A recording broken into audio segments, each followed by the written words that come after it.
within Tessl, we talk a lot about communication. Like that's become our biggest bottleneck, is keeping up with the rate of change of the code base. For the last 3 or 4 weeks straight, we've shipped 30% more PRs than we did the week before, and it's like not stopping. And so people are saying like, I don't even know what the person next to me is working on, let alone like the rest of the team.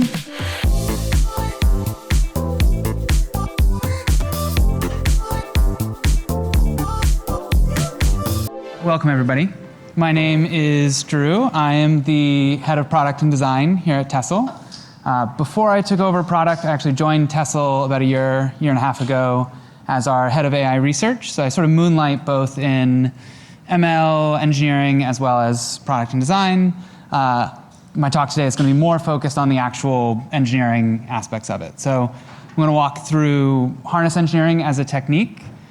For anyone who feels just absolutely dizzied by the pace of change in the industry, I made this talk like 2.5 weeks ago, and I think there's already 3 new terms that describe harness engineering. There's loop engineering, there's software factories, there's meta engineering.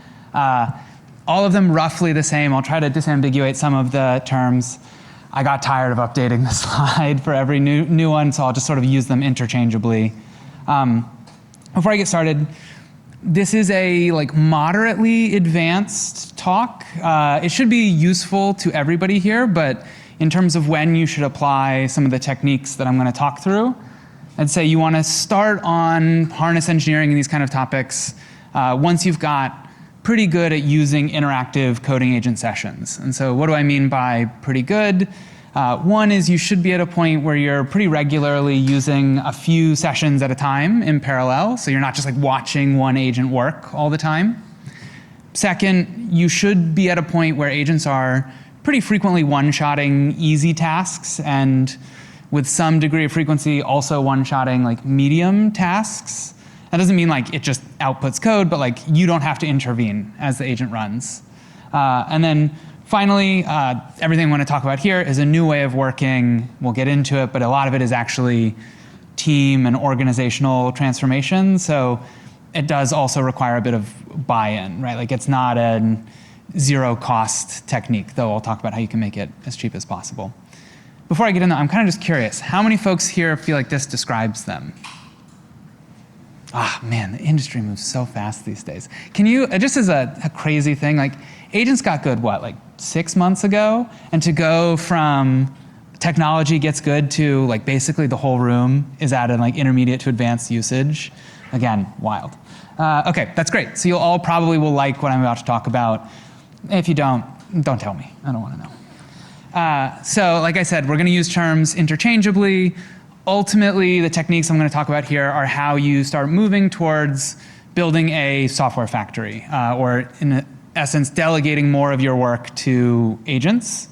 So we're going to talk about what is a software factory, why you would want one. Is it the end of the craft we know and love? No, I don't think so.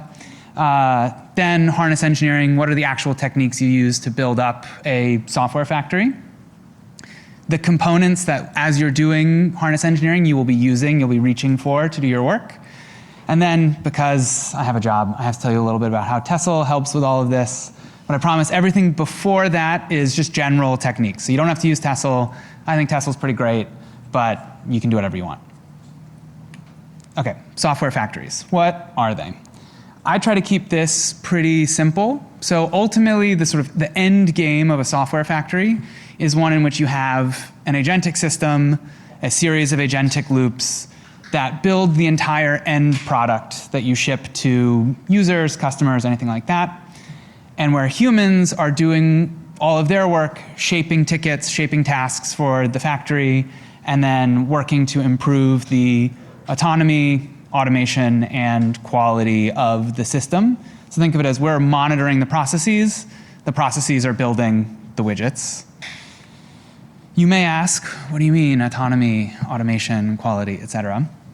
So first, to give you all a framework, Tessl ourselves, we dog food our own product. We are developing, I'd say, predominantly via a software factory at this point. What we have learned is that there are 3 big dimensions that you want to track in your rollouts of agents before software factories, but then as you move into software factories for sure. The first is autonomy, which you can think of as how many course corrections do you have to give an agent to get to the right answer. You can, like this one can be very easily monitored, right? It's like literally how many human turns did it take, or if it puts up a PR, how many comments were needed on the PR. This is a metric that you're going to want to track, you're going to want to drive down, you're going to sort of go in this order as you build. Automation is related but not the same. So automation is how much oversight do agents need? So you can have a world where agents are actually very autonomous. You don't actually have to course correct them, but they're not automated because you don't trust them yet. So you're still reviewing all of their work, you're still checking their shoulder, you're just not making any corrections. And that's actually one of the major ruts we see people get into is they could be delegating a lot more to agents, but for a variety of reasons, they're not yet able to. And so they end up getting like review as a bottleneck is one of the first things you'll hear as people really like have unlocked autonomy but have not unlocked automation. And then finally, quality, this is the easy one. This is just like, is your product still good, right? As you start to ship more with agents, you don't want to be shipping slop. At Tessl, we believe that actually software factories and agentic coding is a gateway to much higher quality in the software that you produce, which I'll talk about in a minute. And by a minute, I mean right now. So thinking about a software factory, like you are working through these metrics, you're trying to delegate more to an agent. Why would you want to? Why would you think that that is a smart thing to do besides you want your stock price to go up because you said you have an AI strategy? First, yes, what most people talk about, higher velocity. I think this is where most people start. This will pay out pretty quickly. Like the minute you unlock a good amount of autonomy in your system, you will find that it is faster to write code through agents than it is to type the code yourself. But the big one, and I think this is one where we're in a bit of a transition period, is unlocking actually higher quality to the code that you ship as well. And so right now, there's this very big trade-off people talk about, like, oh yeah, you can go faster, but aren't you shipping slop, or the agents are writing weird code? Some of that is definitely true, and we'll talk about how you can mitigate that with harness engineering. I want to take a step back. Like, let's look maybe 6 months out, maybe 6 weeks out, who knows, at the rate of things. There are two big things, in my opinion, and my years of software engineering, that lead to low quality software. The first is just incomplete, like things get through review because people are either moving quickly or they themselves are not versed in the system that they are reviewing. They look with a certain bias. And so this is an area where coding agents, when you've sort of unlocked a good agentic code review process, they're like the ultimate code reviewer, right? They're tireless, they'll check everything. You can have 15 of them checking every lens very specifically, like security, reuse, usability, et cetera. But also you can be running like agentic QA, you can be having an agent poke around with your product. Like the amount of energy and tokens that you can devote to review is no longer capped by like a human bashing their head against the wall, like I'm tired of reviewing code. And so there is, I think, as a starting point, and we're starting to see this with companies that are towards the front end of agentic adoption, companies like Intercom, where they're actually noticing a decrease in bugs that get through review because they have scaled up how much effort they're putting into their review process. The second one, though, is that actually, in my experience, most bugs in software are known about, and they are just P2 on a backlog somewhere. Right? We just don't have time to fix it. It's not a priority user flow. Oftentimes, we knew the bug and we shipped with it anyways because it was too expensive to fix. And so one of, in my opinion, the most exciting things about as you are able to delegate more work to agents is that the idea of a backlog kind of goes away, not entirely, but your capacity is so much larger. Your ability to just fix all the issues you find goes way, way up. And so I think as we get through some of the teething pains of working on software factories, we're actually going to see a world where software is much better, and in particular, it's much better for niche use cases, like people who otherwise would not have been a priority to fix their issues in the past. Third, a software factory, because by definition, you're not gate-kept on who can write code anymore. You can do broader exploration. You can bring in people from your GTM teams, from design. We had somebody from our people ops team land their first production PR a week and a half ago. It was pretty exciting. And then, and this is the one for me, it's just kind of like a more fun way to work, in my opinion. When I write software, I know like there is something viscerally fun about like a well-crafted module, a well-crafted function. We all are guilty of it. But for me, it's like the architecture, it's the system design, it is like how will this thing scale over time? And as I'm going to show in a minute, I think all of that still exists in the world of factory building. And in fact, you spend almost all of your time doing that work. So I think even if everything I said before did not exist, like your velocity is the same, your quality is the same people are building it, I would still choose to build with a factory over traditional coding. Your mileage may vary on that. Personally, I like that. Okay, final question some folks may be asking. Should you build a software factory? Given how you all raise your hands, you already are.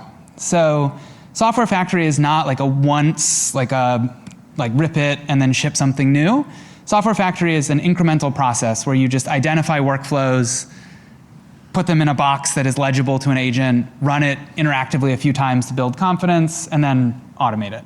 Right? It's best done one workflow at a time and just incrementally building towards higher and higher levels of automation, higher and higher levels of autonomy. So I would argue, yeah, just what percent factory do you want to be is a better question than should I be building a factory? Okay, let's talk harness engineering, loop engineering, meta engineering. This, as we are seeing it within Tessl, I think this is sort of becoming a norm across the industry, is sort of the new form of agentic engineering, which is instead of focusing on writing code, instead of focusing on watching an agent write code and correct its mistakes, you instead focus on building and monitoring loops that are themselves reviewing the code, reviewing the health of your system, et cetera. So what do I mean by loop? There are 3 big ones that you need to think about. And hopefully by the end of this talk, you will feel like they're all pretty approachable. So we'll start in the center. You have the inner loop, which you can think of as I'm sorry. Go ahead and take your photo. So the inner loop is what drives autonomy. This is what helps the agent actually get to the right answer on its first try. So the inner loop is the kind of stuff you're used to developing against, right? It's your unit tests, it's your linter, it is manual verification before you push up the PR, using your own eyeballs to look at the code, right? All of these things are like relatively quick checks that are cheap. You run them over and over again and you just sort of hill climb against the results. This is if you've ever told your agent to use red, green, TDD, anything like that, you've been working on the inner loop. The biggest difference between like the inner loop for yourself and the inner loop for an agent is that now unit tests and linters, you don't have to write them, you don't have to maintain them. And so this is, I think, one of the first unlocks is to realize you can be so much more annoying with your inner loop now. Like max pedantic on the linting, you can have specific rules that check that certain modules don't import other modules, like the kind of stuff you would have told yourself in the past. This is gonna bit rot, don't do this, everyone hates this. Now it's like the minute it fails, an agent sees it, realizes it, fixes it. And so just basically every time you see an agent make a mistake, you should be thinking, how do I put this into a check so that it never happens again, right? And you're gonna end up with just massive linting, massive test suites. And over time, you'll wanna strip some of them out, so you want a process to sort of reevaluate if you need them. But I think this is like a big change in how we view the tests and the linting that we write. Also, how easy is your product to use by an agent is another one here, right? Like, can it access it via CLI or things like that?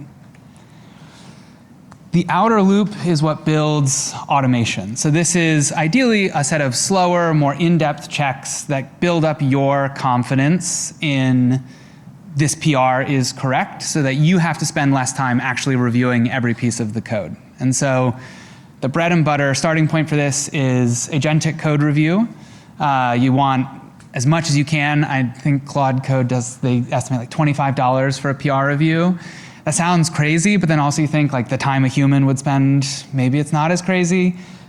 At Tessl, we think you can get it a lot cheaper, so don't worry, $25 is not the going rate of PR review, but you get a sense that like these things are more expensive, they're more involved. A lot of what we found that works really well here is actually pulling down into a box, build your product, run it, have the agent click through, take screenshots, show you the thing in action so that you can review that. I think Cursor has a tool to do this as well.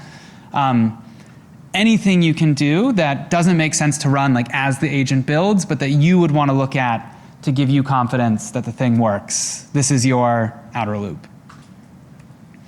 Then finally, the meta loop is basically everything I just said on autopilot. And so you will start with the inner loop, you will build that up, then you will move to getting your code review, getting your agentic QA, all of that nice and tidy. And then you're going to get really, really tired of doing all of that. And you will start setting up loops of agents that watch it for you. So you'll have an agent that looks at all the CI checks from the last week and says, hey, here are 3 mistakes that kept getting made. I'm going to add linting rules for them so they don't make it to CI. Or, oh, I noticed that agents made these 3 mistakes on, like there were comments on the PRs that told the agent, don't do this. Let me pull back, let me add a skill, or let me add unit tests in this area. And so the meta loop is sort of what feeds back in, and the meta loop is ultimately where you'll spend most of your time, is creating these sort of like maintenance agents that watch everything else and make changes that you either review or don't review, depending on your sort of comfort level, the importance of the part of the tech stack, et cetera. Okay, so hopefully what I just described doesn't seem that complicated, right? It's mostly have good unit tests, have good linting, maybe be a little bit more persnickety about what you put into those suites. And then it's just a lot of like, you have a problem, fix it with agents, right? Like that loop is pretty straightforward. So why is harness engineering hard? And the answer is almost exclusively organizational. It is just a different way of working. For a lot of people, it's not a fun way of working, and so we'll talk about how to make it fun. But let's walk through a few of them. So the first is that knowing how to write a good agent, knowing when it's time to like embrace a new technique versus not, there's just like like I said, the name of this talk has changed 4 times in 2 weeks. The knowledge is constantly changing. It's annoying to keep up with it. That's not your day job. You want to focus on shipping features. Part of that, harness engineering often feels like unplanned work. So you're trying to build a thing. You file a ticket, the agent picks it up, it starts working, it breaks. The answer in harness engineering is don't tell the agent to fix it. Instead, stop, throw that PR away, go back and think like, what could have made it so the agent wouldn't have made this mistake? It's going to be a unit test, it's going to be a skill, it's going to be something like that. Make that change and then roll the dice again. And hopefully this time it works. And if it doesn't, throw that PR away and do another one. And nobody likes working that way. It's like a slot machine. It's the worst kind of slot machine. As part of that, then, if you are doing this work, let's say eventually you got to a place where it shipped, you could have shipped 2 hours ago if you would have just corrected it, right? And so it's really hard to make the case for, no, let me go do some science instead of launching the feature to customers. And it's very hard to make that argument to your boss or to your customers, things like that. And then finally, just really bad legibility. Like people will start working with Claude Code, they're making all these mistakes, you don't realize you're all making the same mistake or hitting the same pain points. And so it's hard to fix it, right? It's hard to know that, hey, aren't we all having a problem with this one area of the code base? It comes out slowly of people talking about it or you realizing certain areas are harder to work in. It's just hard to fix things quickly. So there's going to be some pieces that you want to pull together to make that easier. And then also I'll talk about sort of Tessl's design philosophy is to try and make harness engineering fun and seamless rather than organizational change. So what are the components that you need to do everything I just described, but in a way that feels less ad hoc, that feels less painful? The first, and this is, if I had to give like one piece of advice to anyone, I would start here of like, you want to level up how you're using coding agents, just do like this one simple trick. It's actually not that. It's like there's a little bit of work to it. Change how you work with the agents. So even if you are using Claude Code, Codex, whatever, and one-shotting everything, and you think like, oh yeah, it's easy. I paste my prompt in, I tab away, I go do something else, it puts up the PR, and then I just go work in the PR, and then I correct it in the session, and then keep going. That feels almost the same as I file a ticket, it works in the background, it puts up a PR, I leave comments on the PR, it automatically picks up and makes changes. It was not. I promise you it's not. Just if you don't believe me, OpenAI put out a white paper talking about how when they moved strictly people who are one-shotting tasks from working in an interactive session where they did not interact at all to going through tickets and PRs, they saw a 5x productivity increase over the course of 2 to 3 months. So a lot of the reason this works is because once you start working in this way, one is it forces you to start getting it right up front because you can't make quick course corrections. You can't say, oh wait, no, don't delete the database, right? If you didn't get it right, it deleted no, it won't delete the database. But also it puts everything that you interact with the agent in a legible surface. So you have your tickets and then you have PRs with comments. It now is very easy to just point another agent at that and say, hey, fix all the comments from the last week. Any recurring tasks or any recurring feedback I've given the agent, find some improvement to the code base that would fix it, put up a PR, right? So it makes the harness engineering loop easier, but most importantly, remember how I said it sucks to have to revert the change and try again? You don't have to anymore. You just leave comments on the PR, let it fix it, and then have another process that comes in the background and cleans up and does the harness engineering on your behalf, or you can do it yourself, but at least you can pick up all of the comments that you left. So this seems like a small thing, but it really is the most crucial starting unlock to leveling up and working towards more automation. So once you've got your issue tracker, once you've got PR review as the main interfaces where you steer and correct agent work, you're going to start developing lots of workflows. These will be things like a playbook for adding a feature to the CLI. It will be features around how to do security review, how to write or update your docs after a PR lands.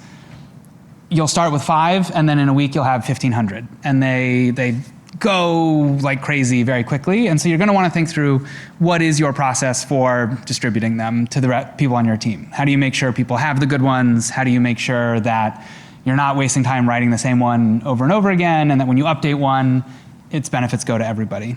So a registry, think like NPM for your skills. Once you have that in place, I think the sort of trench warfare of Software Factory is what I call agent IT, which is you will be stunned the number of services that were dependent on a human logging into something somewhere and then not in the project, but just a global, oh yeah, I had access to this feature, or I had access to this database or these logs. And every single one of those is a type of feature your agent can't work on. And so this is it's a bit of a slog. You just got to kind of run through it of put up the PR, put up the issue, realize the agent did something stupid and say oh, it needs -0, or oh, it needs to spin up its own sandbox and use Playwright CLI so that it can click through the product. Oh shit, we have no way of logging in without SSO. Oh, all that stuff. It's a bit of a, sort of whack-a-mole as you go through.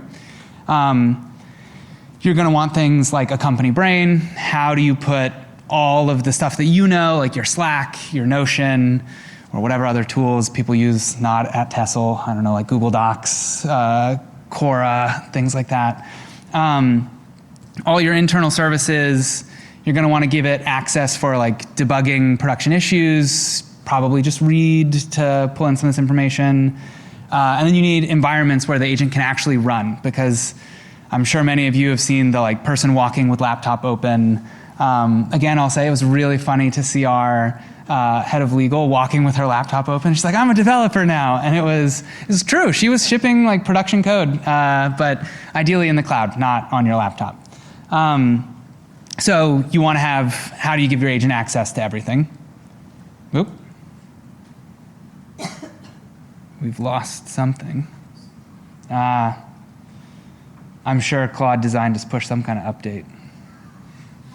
Let's see if this works. If not, I'll just, off the dome. There we go, okay. Present. If anyone's not using Claude Design, this is like not a paid advertisement. Oh my God, it's so good. For slides, I'm never making a slide by hand again. Okay, improve. Is it the same slide now? Yes, this is right. This is where it's supposed to be, a save state. Improvement loops, so this is the final piece. This is those meta, like how do you get to a place where you don't have to be finding and taking time to fix all of these pieces. So like I said, this is where moving to an issue tracker and a PR flow really starts to pay off, because now you can start saying things like, in Tessl we call them maintenance agents, where we say, just look at everything for the last day. Like the agent logs, because they're running in a cloud environment where we have access to them.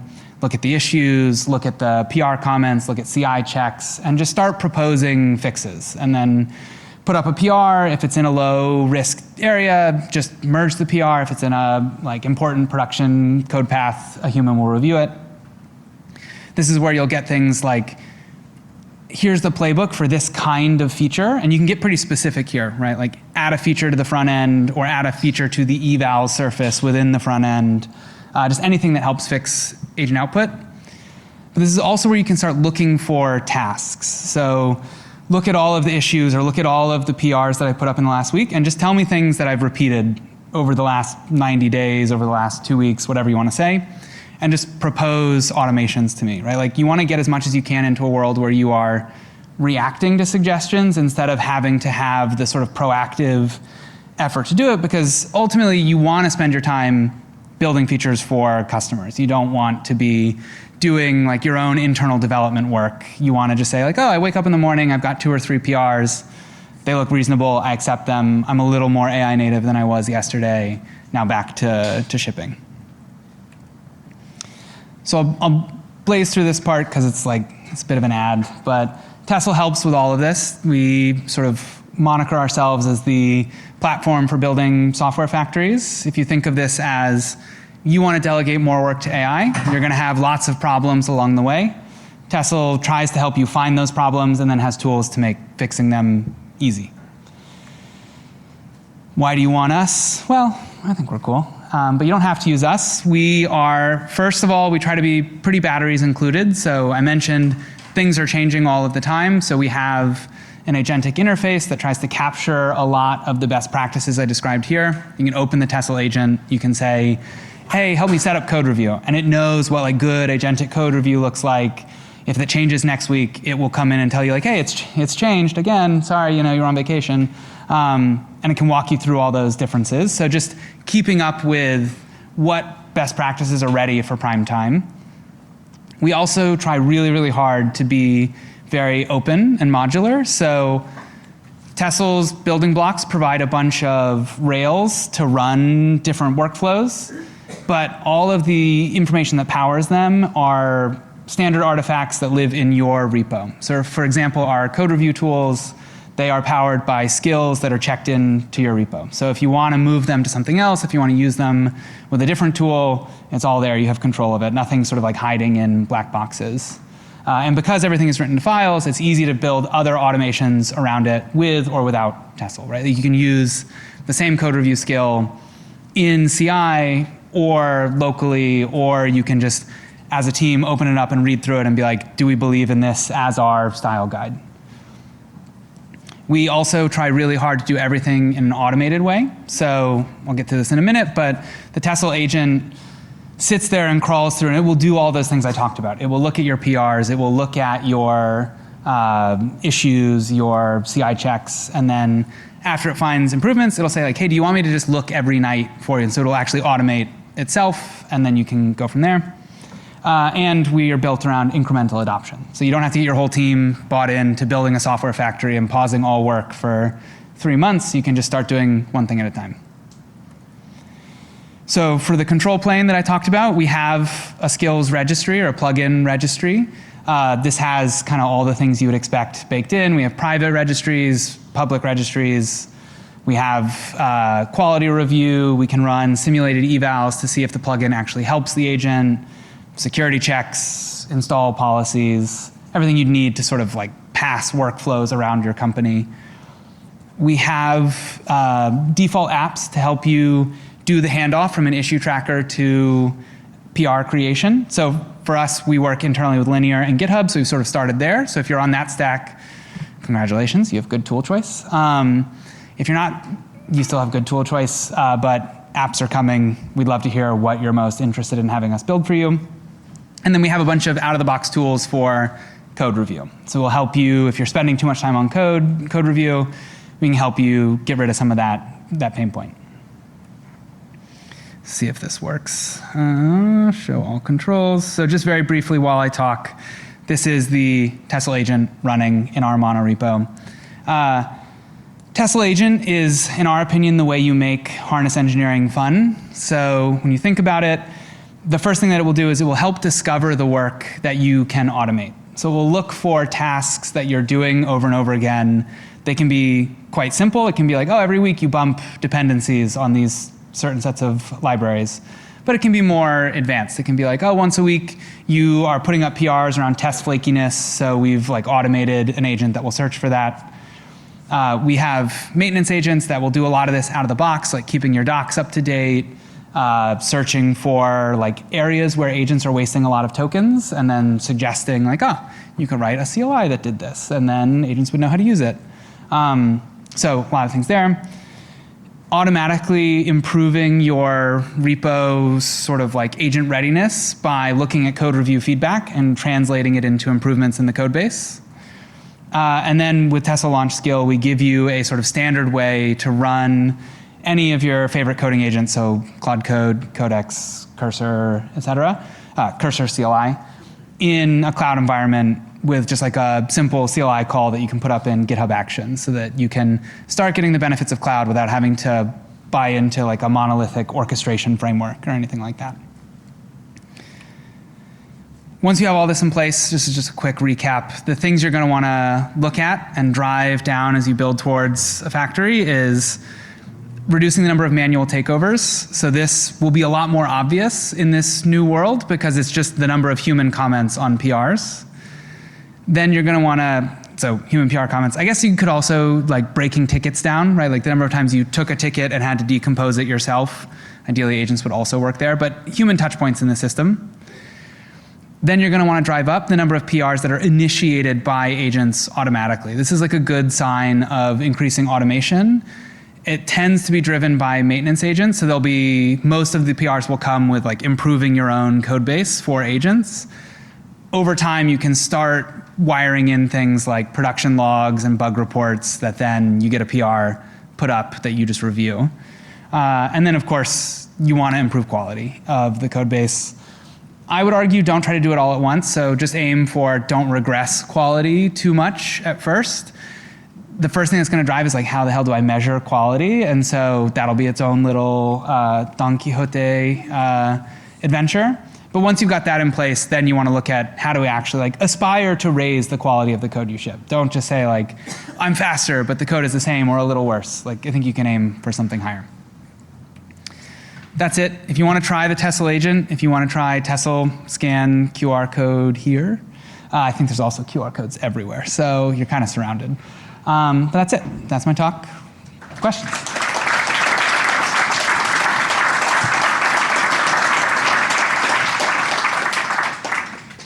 Nope. Hello. At Tessl, when you're building software, are you shipping any features when there are no humans involved at all? It's a great question. Currently, no. We want to keep a pretty, like you said, we're working on raising the quality bar, so we still have human code review for anything that touches production, like an actual end user endpoint.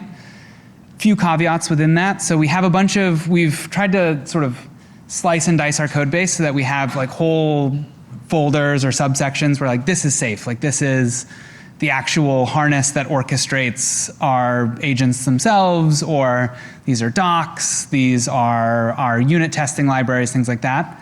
We do allow auto-merged PRs into those, and I think it's already like the majority of PRs are just the agent finding things and improving in that. And then we have, and this is, if you use Tessl, we call it the change risk analyzer. It's basically a thing that will scan a PR against a policy that you agree on with your team. And so a lot of companies are now doing this where for compliance reasons, you need to be able to point to some artifact that's like, this is what determines our code quality standards. So we let you set that policy, and then an agent will review every PR to say, does this PR need extensive human review or not? And so we're starting to experiment with that, but we are calibrating it right now. So we're still reviewing everything to decide, does it work or not? Gosh, I'll just go, maybe back there. I have two questions, if that's okay. So No. the first one is about No, I'm just kidding. Go ahead. skills. And we were lucky to get some preview from OpenAI on launch models. But so basically, the salesperson told us that they want us to take the leashes out, to unleash agents and to take out all the harness and just write beautiful skills. What's your opinion on that? So that's the first question. Yeah. The second one is about cultural-wise. Like recently, my boss wrote a PR, create a new project that has like 100K lines of code without telling anyone. Yeah. And so internally, we have a long discussion about how do we shift the culture of agentic coding internally, and how can we put on guidance internally. I believe everyone would share the same opinion that you write a proposal and nobody looks at it, and then you created tickets and then you started working on this. So what's your opinion on that? Like, how can I change it fundamentally in the team? Yeah, straight to the easy questions, huh? No. To start with the question of like skills versus harness you've built around, it is definitely true that as models come out, you should have some process for reassessing the glue you've built around the agent. Shameless plug for Tessl, we have like an eval suite that can help do this. We check to see like with and without a plugin, is it helping, is it not helping, so that you can sort of pinpoint like, oh, as we upgrade to Fable, could we drop a lot of this stuff? And it is true that a lot of the skills and hooks and things like that you write that are specifically around fixing mistakes are short-lived, right? Like you'll do it for a couple months and then you'll strip it out and you'll move to the next model. And eventually you'll be left with mostly just describing your workflows, your standards, your policies, like the stuff that's just like how we work here that any level of intelligence would need. And so my answer there is mostly just like have a way of evaluating regularly, like is this still needed or not? The second piece about cultural change, the honest answer is we don't have all the solutions, certainly, and I think it's worth like everybody having grace for everyone around like how quickly things are changing. So within Tessl, we talk a lot about communication. Like that's become our biggest bottleneck, is keeping up with the rate of change of the code base. I think for the last 3 or 4 weeks straight, we've shipped 30% more PRs than we did the week before, and it's like not stopping. And so people are saying like, I don't even know what the person next to me is working on, let alone like the rest of the team. But it's a new problem. Like there's not really a solution to that yet. We have to figure it out. But a couple things that I'll say that have helped with that. The first is, as a starting point, you have to make time for communication, right? Like we've gotten used to reading docs, going to meetings, stuff like that, being sort of required to do your job. And so we just let that force like, oh, to put your PR up, you had to talk to these people.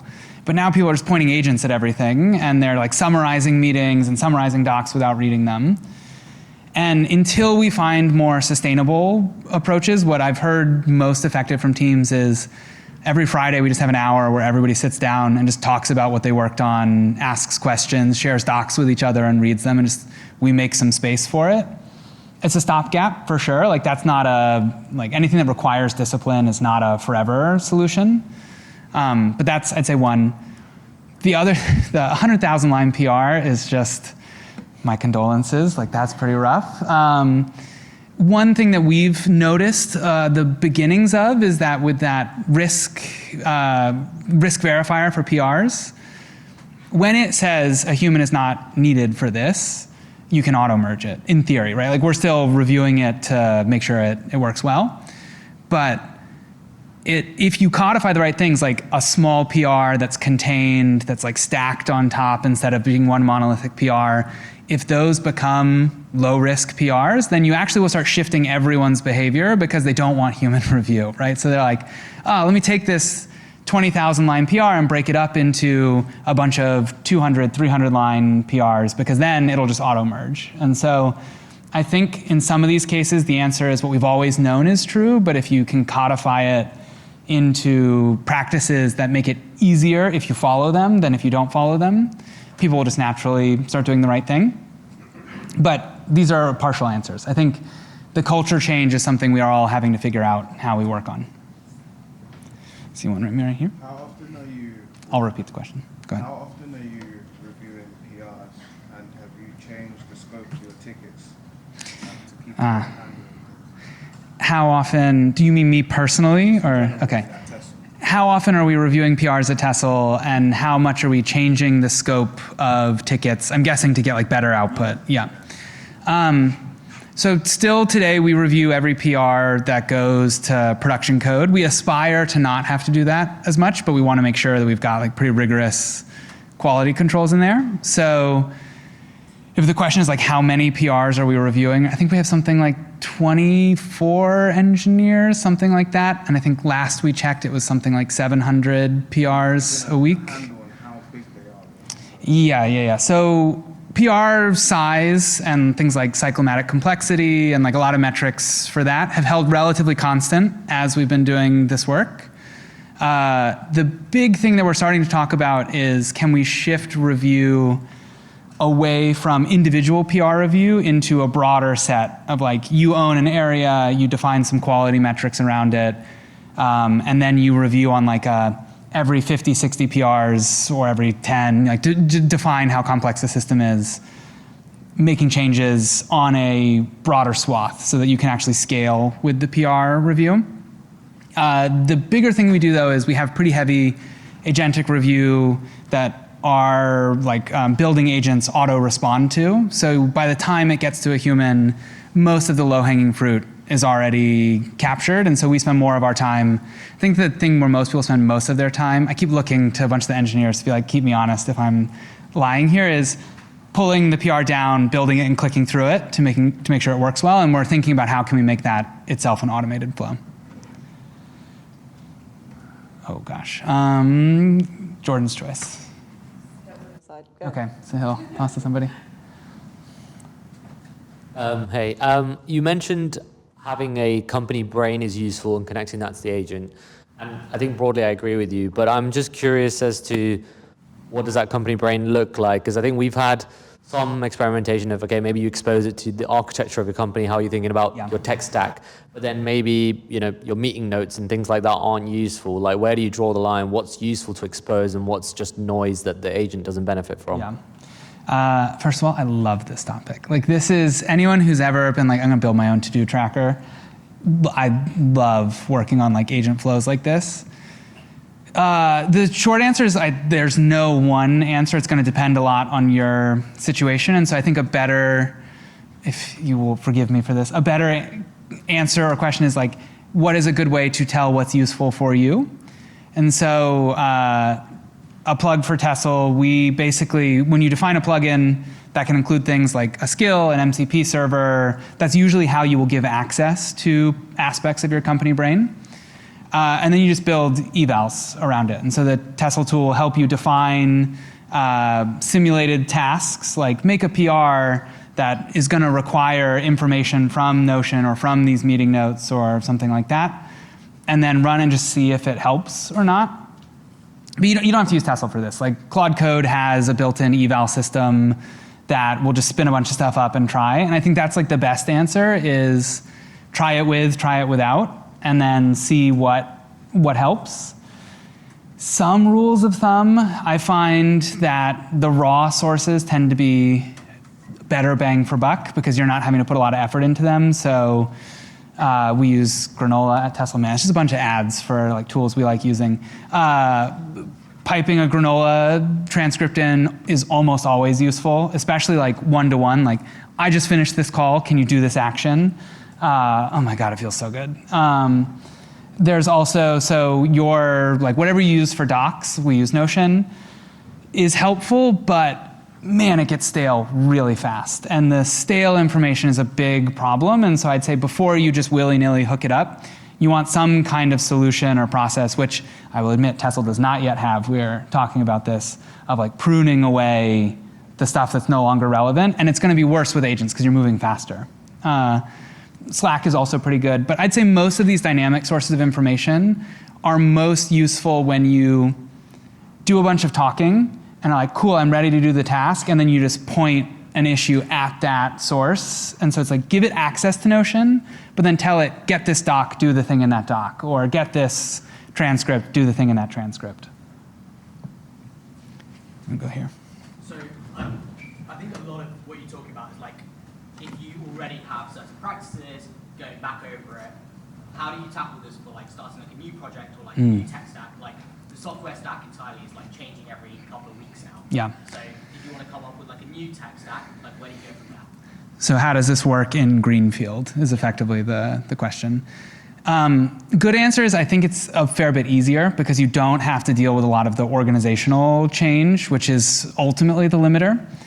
So realistically, I'd say pick whatever and just think about your inner loop, your outer loop, and the meta loop from the start.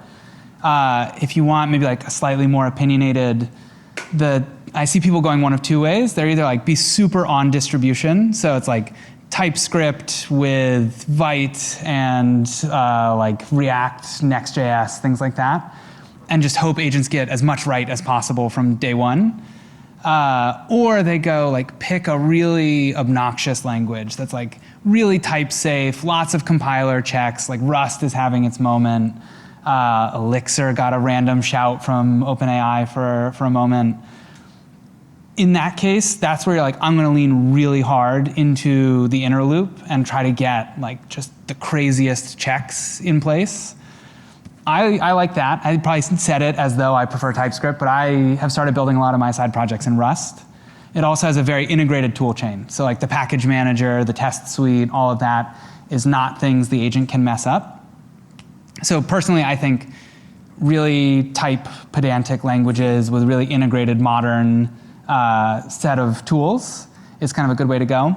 And then after that, like GitHub Actions and just try to automate a bunch of stuff. Okay. You mentioned at one point that you want to check whether some problems keep repeating, some requests keep coming in. It sounds like whatever agent is doing this search will need to go through all the conversation that happened maybe during the history of the company. If it's just fed into the agent context, it's going to run out pretty quickly. I was wondering if you're using something like vector search to find duplicates? Right now, no, we just use agentic search. The sort of saving grace here is that to get good output from agents, you want their tasks to be pretty focused, which tends to keep then the context that they ingest also pretty focused. So I wouldn't say like, don't have one maintenance agent. That's just like, please make it better. You know, you want to say like, hey, you look at cyclomatic complexity of like the last 10 PRs and then make improvements where it seems too big. Or you look at specifically areas where test coverage is low and decide is that legitimate or not. And so where we see a lot of the industry going in terms of like what is software engineering as a profession is actually a lot of like creation of and oversight of these kinds of maintenance agents, where you will have some like a code owner who is thinking about all the ways it can go wrong and then creating these guardrails, creating these checks against it, but they'll be very fine-grained, which will help with that. And then just the flexibility of agentic search kind of wins out. It sounds like at the moment the check for repeating issues is still mainly human. No, so the check for repeated issues is... I mean, the human writes an agent specialized to scan, and then it unleashes it to go through. Okay. Yes, yeah. We haven't gotten so meta yet that we're having agents suggest agents. I'm sure, like, come back in 6 months probably, but it just kind of keeps moving up the stack, right? Then you're building the agent that finds agents, and it feels durable. Like, I know some of the sort of super intelligence people are like, yeah, but eventually you're going to run out of tasks to do, right? Like eventually the agent's going to do it all. And my sort of philosophy on this is that we have had AGI coding agents for like 80 years. We just called them software engineers. And even in that world, we still needed managers who were technical. We still needed, like, the CEO didn't just set revenue targets and then go home, right? Like, they had opinions about how it should be built. They had other, like, PMs, designers, architects who had opinions below them. And so I think that there is a durable layer that is human taste, human desire, like knowing what is the right thing to build. And then more and more of the, once you've sussed out the opinions, build it, will be agents. Yeah. Any other questions? I don't have the cube, so I'm captured. Maybe you've asked a question already, haven't you? No, you haven't? All right, go ahead. So so I've seen the code review feature come in recently. What's the value differentiator between the code review features you've got and all the ones that are out there? In the world? Andor Labs, you've got CodeRabbit, Yep. the whole Yeah. works. So the question was, why Tessl's code review over anyone else's code review? The honest answer is, like, why anybody's code review? They're all doing the same thing. So then to flip that around, we use CodeRabbit. We love CodeRabbit. We're in the process of replacing CodeRabbit with our own tool.